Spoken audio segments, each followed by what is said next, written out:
Hello दोस्तों, कैसे हैं आप सभी लोग। उम्मीद है आप सभी लोग अच्छे होंगे, स्वस्थ होंगे और मस्त होंगे और आप सभी लोगों की तैयारी भी खूब अच्छी चल रही होगी। दोस्तों, आज हम प्राचीन इतिहास का मौर्य काल पढ़ेंगे। दोस्तों, प्राचीन इतिहास सिंधु घाटी सभ्यता से उत्तर वैदिक काल और महाजनपद काल, जैन धर्म, बौद्ध धर्म, उसके बाद मौर्य काल आता है। हम मौर्य काल पढ़ेंगे तो शुरू करते हैं। दोस्तों, मौर्य काल का स्थापना वर्ष 322 ईसा पूर्व से 150 ईसा पूर्व मौर्य साम्राज्य रहा था। सबसे प्राचीन राजवंश कौन सा है? मौर्य वंश है। मौर्य वंश की स्थापना 322 ईसा पूर्व में हुई थी। मौर्य वंश के संस्थापक चंद्रगुप्त मौर्य थे। चंद्रगुप्त मौर्य का जन्म 345 ईसा पूर्व में हुआ था। घनानंद को हराने में चंद्रगुप्त मौर्य की मदद चाणक्य ने की थी। चाणक्य चंद्रगुप्त मौर्य के प्रधानमंत्री थे। चाणक्य को उपनाम से जाना जाता है विष्णुगुप्त और कौटिल्य। चाणक्य द्वारा लिखित पुस्तक अर्थशास्त्र है। अर्थशास्त्र विषय राजनीति शास्त्र है। अर्थशास्त्र का विषय यानी कि अर्थशास्त्र राजनीति पर आधारित है। कौटिल्य के अर्थशास्त्र की तुलना मैकियावेली के प्रिंसेस से की जाती है। मौर्य साम्राज्य में प्रचलित मुद्रा पर्ण है। मालवा, गुजरात एवं महाराष्ट्र चंद्रगुप्त मौर्य ने पहली बार विजय किए थे। नंद वंश के पश्चात मगध में मौर्यों ने शासन किया था। नंद वंश का अंतिम राजा घनानंद था।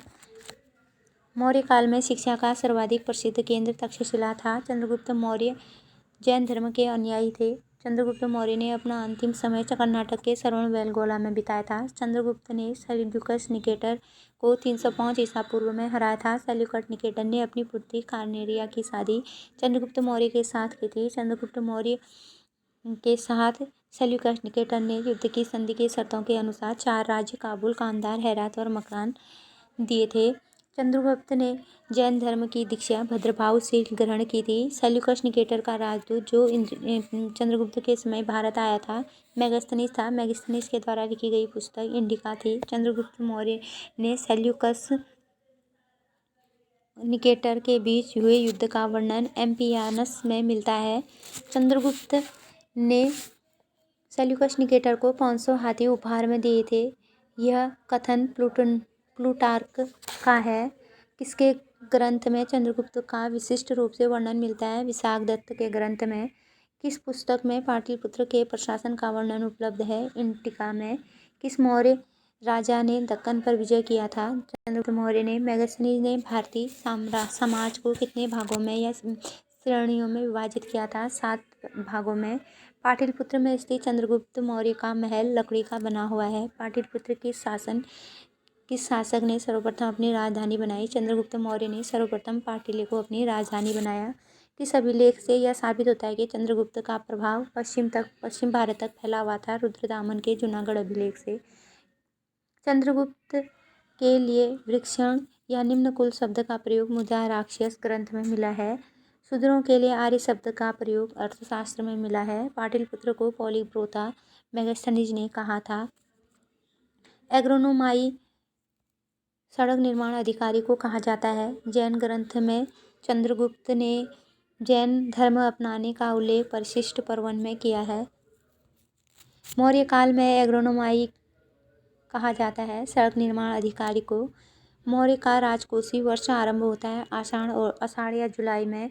भारतीय लिखने की कला नहीं जानते थे। यह उक्ति मेगास्थनीज की थी। चंद्रगुप्त मौर्य का उत्तराधिकारी बिंदुसार था। बिंदुसार राजगद्दी पर 298 ईसा पूर्व में बैठा था। बिंदुसार का अन्य नाम अमित्रघात था। अमित्रघात का अभिप्राय शत्रु विनाशक था। बिंदुसार आजीवक संप्रदाय से संबंधित है। वायुपुराण में बिंदुसार को भद्रसार या वारिसार कहा गया है। स्ट्रैबो के अनुसार सीरियन नरेश एंटियोकस ने बिंदुसार के दरबार में डायमेकस नामक राजदूत भेजा था। मेगास्थनीज का उत्तराधिकारी डायमेकस था। जैन ग्रंथों में बिंदुसार को सिंहसेन कहा गया है। बिंदुसार के शासन में कहाँ 2 विद्रोह हुए थे? तक्षशिला में हुए थे। तक्षशिला विद्रोह को दबाने के लिए बिंदुसार ने किसे भेजा था? पहले सुसीम को भेजा, फिर सुसीम असफल रहा तो फिर उसके बाद अशोक को भेजा था। एथीनियस के अनुसार बिंदुसार ने सीरिया के शासक एटिकियस प्रथम से क्या भेजने की प्रार्थना की? मदिरा, सूखे अंजीर और एक दार्शनिक भेजने की प्रार्थना की थी। बौद्ध विद्वान तारानाथ ने बिंदुसार को कितने राज्यों का विजेता बताया था? 16 राज्यों का विजेता बताया था। बिंदुसार का उत्तराधिकारी अशोक था। अशोक राजगद्दी पर 269 ईसा पूर्व में बैठा था। राजगद्दी पर बैठने पर अशोक कहाँ का राज्यपाल था? अवंती का राज्यपाल था। अभिलेख में अशोक का नाम अशोक मिलता है। मास्की के गुज्जरा अभिलेख में अशोक का नाम अशोक मिलता है। पुराणों में अशोक को अशोकवर्धन कहा गया है। कलिंग युद्ध अशोक द्वारा किया गया था, जो 261 ईसा पूर्व में हुआ था। आक्रमण के समय कलिंग की राजधानी तोसली थी। प्लिनी के अनुसार मिस्र के राजा फिलाडेपस टॉलमी सेकंड ने किसे अशोक के दरबार में भेजा था? डियानीसिस को भेजा था। अशोक ने किस बौद्ध धर्म भिक्षु को बौद्ध धर्म की दीक्षा ली थी? उपगुप्त से ली थी। अशोक ने आजीवों को रहने हेतु कहाँ 4 गुफाओं का निर्माण कराया था? बराबर की पहाड़ियों में। बराबर की पहाड़ियाँ स्थित है 4 गुफाएं, कर्ज, चौपार, सुदामा, विश्व झोपड़ी। अशोक पौत्र दशरथ आजीवकों को कौन सी गुफा प्रदान है? नागार्जुन गुफा। अशोक की माता का नाम सुभद्रांगी था। अशोक ने बौद्ध धर्म के प्रचार के लिए अपनी पुत्र महेंद्र एवं पुत्री संघमित्रा को श्रीलंका भेजा था। भारत में शिलालेख का प्रचलन सर्वप्रथम अशोक ने किया था। अशोक के अभिलेखों में किस लिपि का प्रयोग किया गया है? ब्राह्मी का, खरोष्टी का, ग्रीक का और अरमाइक का। अरमाइक और ग्रीक का प्रयोग अफगानिस्तान में मिलता है। खरोष्ट लिपि का अभिलेख उत्तर पश्चिम पाकिस्तान में मिलता है। ब्राह्मी अभिलेख शेष भारत से प्राप्त होते हैं। अशोक के अभिलेखों में कितने भागों में बांटा गया है? 3 भागों में। शिलालेख यानी कि पत्थरों पे लिखे हुए लेख, स्तंभ लेख स्तंभों पे लिखे हुए, गुहालेख गुहाओं पे। अशोक के शिलालेख की खोज 1750 में फादर टी फ्रेंटन ने की थी। अशोक के शिलालेखों की संख्या 14 है। अशोक के शिलालेख पढ़ने की सबसे पहले सफलता 1837 में जेम्स प्रिंसेप को मिली थी। अशोक के शिलालेख में अभिलेख पशु बलि की निंदा की थी। पहले शिलालेख में अशोक ने पशु बलि की निंदा की थी। अभिलेख अशोक ने तीर्थ यात्राओं का उल्लेख किया था। 7वें और 8वें में अभिलेख में तीर्थ यात्राओं का उल्लेख किया था। किस शिलालेख में कलिंग युद्ध का वर्णन मिलता है, जिसमें अशोक का हृदय परिवर्तन हुआ था? 13वें शिलालेख में अशोक के कलिंग युद्ध का वर्णन मिलता है। कलिंग युद्ध जब हुआ था तो काफ़ी रक्त देख के और नरसंहार देख के अशोक का हृदय परिवर्तन हो गया था। वो अहिंसा के मार्ग पर और बौद्ध धर्म अपना लिया था। अशोक के स्तंभ लेखों की संख्या 7 है। अशोक के शिलालेखों की संख्या 14 है, तो स्तंभ लेखों की संख्या 7 है। स्तंभ लेख की लिपि ब्राह्मी लिपि है। कौशाम्बी अभिलेख को क्या कहा गया है? रानी का अभिलेख कहा गया है कौशाम्बी अभिलेख को। अशोक का सबसे छोटा स्तंभ लेख रुद्रमिदेयी है। अशोक का कौन सा अभिलेख सबसे लंबा है? 7वां अभिलेख सबसे लंबा है। अशोक का कौन सा अभिलेख ग्रीक एवं अरमाइक भाषाओं से प्राप्त हुआ है? सारेकुना कंदराह अभिलेख अरमाइक और ग्रीक भाषाओं में प्राप्त हुआ है। अर्थशास्त्र में चर जासूस को कहा जाता है। अशोक के समय मौर्य साम्राज्य में कितने प्रांतों की संख्या थी? 5 प्रांतों की। अशोक में प्रांतों को चक्र कहा जाता था। प्रांतों के प्रशासक को कुमार या आर्यपुत्र या राष्ट्र कहा जाता। प्रशासन की सबसे छोटी इकाई ग्राम थी। ग्राम का मुखिया ग्रामिक कहा जाता था। अशोक के समय में बिक्रीकर के रूप में मूल्य का कितना भाग वसूला जाता था? मूल्य का 10वां भाग वसूला जाता था। अर्थशास्त्र में गुप्तचर को गुण पुरुष कहा जाता था। अशोक में गुप्तचर कहा जाता था। अशोक के समय जनपदीय न्यायालय में न्यायाधीशों को क्या कहा जाता था? राजुक कहा जाता था। सरकारी भूमि को सीता भूमि कहा जाता था। बिना वर्षा के अच्छी खेती होने वाली भूमि को अदेव मात्रक भूमि कहा जाता था। स्वतंत्र वेश्यावृत्ति को अपनाने वाली महिला को रूपाजीवा कहा जाता था। वह शासक कौन था जिसने राज सिंहासन पर बैठने के लिए अपने बड़े भाई सुसीम की हत्या की थी? अशोक था। सम्राट अशोक की वह पत्नी कौन थी जिसने उसको प्रभावित किया था? कारुवा वह सम्राट अशोक की पत्नी थी जिसने सम्राट अशोक को प्रभावित किया था। अशोक ने अपने सभी शिलालेखों में एक रूपता से किस प्राकृत भाषा का प्रयोग किया था? मागधी प्राकृत भाषा का। मौर्य सम्राट अशोक का अन्य नाम देवान प्रियदर्शनी है। कलिंग विजय के उपरांत अशोक महान किस धर्म को अंगीकार किया था? बौद्ध धर्म को। सांची किस कला की मूर्तिका का निरूपण करता है? बौद्ध का। मौर्य शासक सहिष्णुता, उदारता एवं करुणा और त्रिविध आधार पर राजवंश की स्थापना अशोक ने की थी।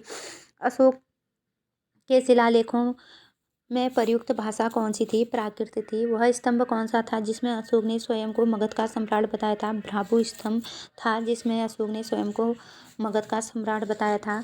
अशोक का शिलालेख कहाँ स्थित है? कालसी में स्थित है। सांची स्तूप अशोक ने बनवाया था। मध्य भारत में भागवत धर्म विकसित होने का प्रमाण किस स्तंभ में मिलता है? भवन राजदूत होलियोडोरस के वैसनगर विदिशा गरुड़ स्तंभ लेख में मिलता है। सर्वप्रथम भारतवर्ष का जिक्र हाथी गुफा अभिलेख में मिलता है। सर्वप्रथम दुर्भिक्ष की जानकारी सोहगोड़ा अभिलेख में मिलता है। सती प्रथा का पहला लिखित साक्ष्य ऐरण अभिलेख शासक भानुगुप्त के समय मिलता है। सर्वप्रथम भारत में होने वाले हूण आक्रमण की जानकारी भीतरी स्तंभ अभिलेख से मिलते हैं। रेशम बुनकर श्रेणियों की जानकारी मंदसौर अभिलेख से मिलते हैं। अभिलेखों का अध्ययन एपिग्राफी कहा जाता है। प्राचीनतम सिक्के आहूत सिक्के कहे जाते हैं। प्राचीनतम सिक्कों को साहित्य में कारसापण कहा जाता है। सर्वप्रथम सिक्कों का लेख लिखने का शासक यवन शासकों को जाता है। कौन सा मौर्य राजा प्राय जनता के संपर्क में रहता था? अशोक रहता था। अशोक को कौन से शिलालेख संगम राज्य के बारे में बताता है? दूसरा और 13वां शिलालेख संगम राज्य के बारे में बताता है।